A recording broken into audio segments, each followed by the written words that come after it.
Welcome back to Women of Power.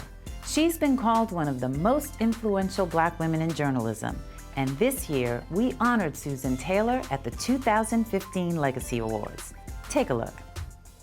My goal was to really create a stage on which the breadth of Black beauty could be seen and elevated, so that light-skinned sisters with blue eyes and blonde hair who were struggling with their identity would be honored as much as chocolate sisters with Nubian features would know their beauty. So that was always, and truly, it's still in my heart.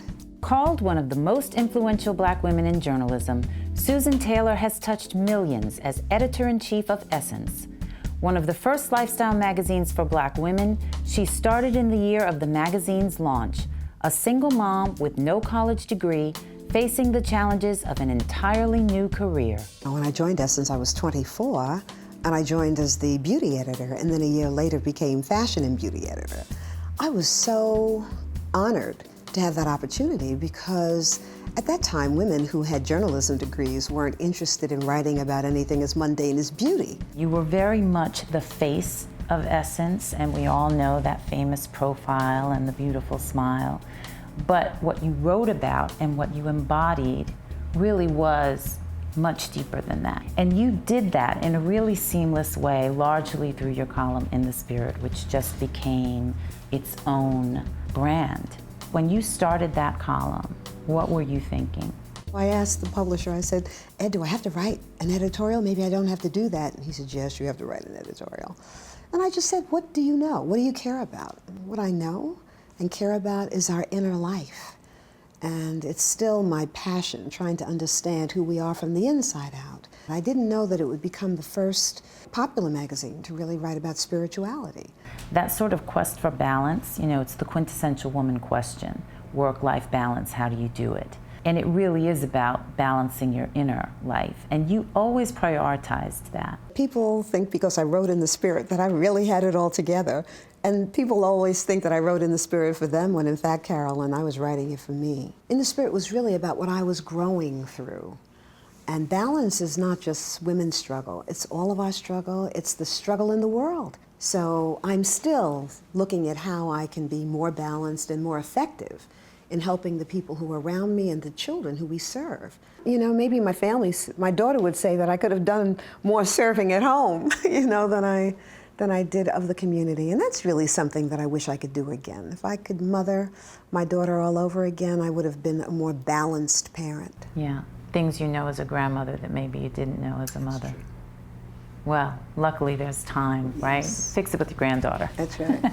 Taylor is now pouring her considerable talents into a mentoring movement, spearheaded by the organization she founded, National Cares. We're out here really trying to reculture a community and to teach our young ones how to be critical thinkers and for them to know that even if they're in devastating circumstances that are their present, that does not have to be the future. Because they're more than they seem, and they have within them all the power that they need to write a new script for themselves. And it's our work as mentors and as parents and as adults who may not be mentoring, but who can be contributors in other ways to help them create that pathway. You're looking to mentors to transform lives, and you've transformed so many yourself. Who most transformed yours? Oh, boy. I'm still, you know, in transformation. Parents, I had Babs and Lawrence, you know, two Caribbean people who met in Harlem and who didn't let me do everything that I wanted to do when heroin was running roughshod through their community.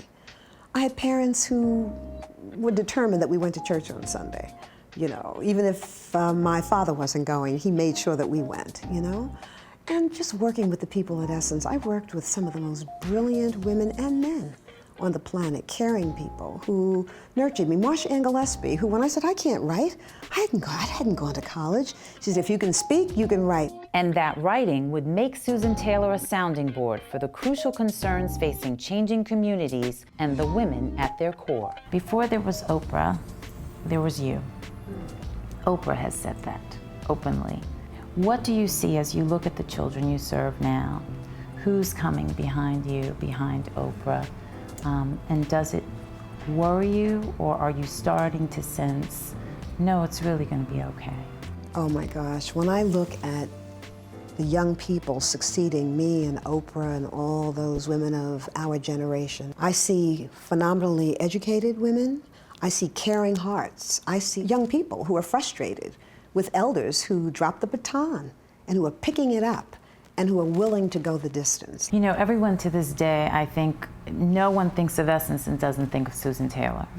What do you want to be remembered for? People put me on a pedestal, but I don't live there.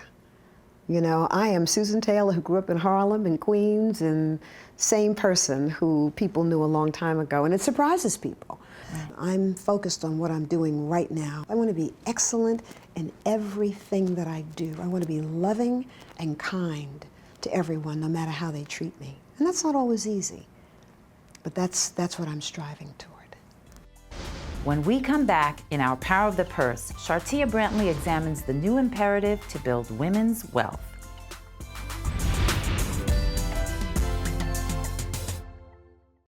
Power Suite is brought to you by AT&T, mobilizing your world.